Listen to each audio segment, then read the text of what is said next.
Okay, everybody, so on to the next section here. Let's look at organizing material, and specifically how we're going to create units and lessons within those units on Blended Schools. Now, let's click over here on the left. Now, we've created some content tabs on the left already. That's the assumption we have for this video. So now let's click on one of these, and let's prepare to start building it for our students to use. Now, there are a lot of different ways that you can organize your folders. You could theoretically create one folder that says something along the lines of note guides, and a second one that says homework, and a third one that says extra help. The only problem with doing something like that is that it makes it a little bit more difficult on students to be able to access the materials that they need all together at one time. Because when you think about what a student is probably going to be using this for, it's probably so that they can simply access the materials from a specific lesson all at once. That'll help them to learn in case they need to look back for remediation or if they're absent for a day from school. So what we're going to do is we're going to progress with that in mind, with the goal being to organize things by specific lessons. Now the first thing we need to do is organize by units, or else we're going to have a whole lot of lessons in a row, and that might get a little bit difficult.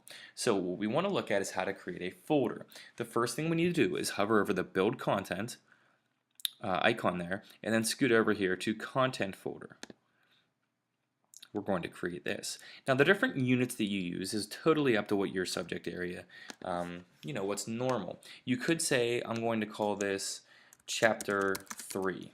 If you're doing, let's say this is a math book and you're following through the math book sequentially, that would be okay. I might just call it Unit 1. So let's call it Unit 1, and you could say this unit focuses on the Revolutionary War. There we go. And then we're going to push submit if you would like. Now I want to show you one quick button here just in case you have an interest, and that would be the permit users to view this content button. Let's say you're in the process of building this and you don't want people to see it yet, or let's say that you maybe, you know what, this is ahead and I don't want the students to have access to this just yet.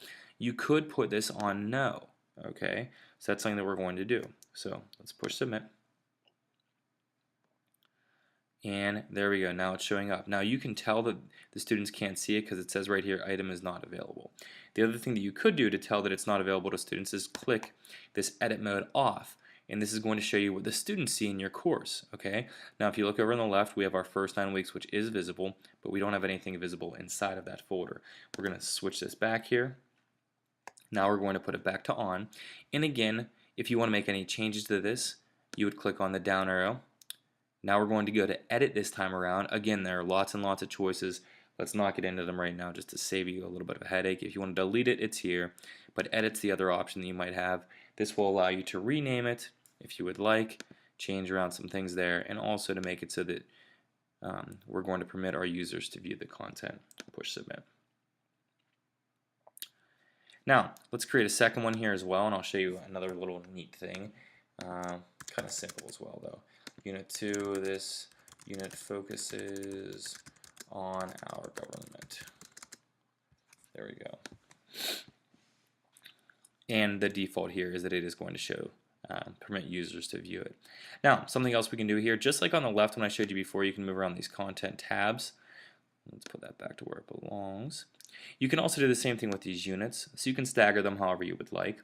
There are two different ways you could do it. One is you could just make it so that it builds from the top down, the first thing going to the bottom being the last thing. What I actually do in mine is I don't let students see things until it's time for them to see it, and I make the most recent one at the top. So you could do it this way as well. It's totally your choice if you, however you would like to do it. But nonetheless, there's our simple explanation on how to create folders here, and that should help you to be able to organize all of your content in here very, very nicely and easily. Okay. Next up, we'll look at how to actually create items now and then attach files. So stay tuned.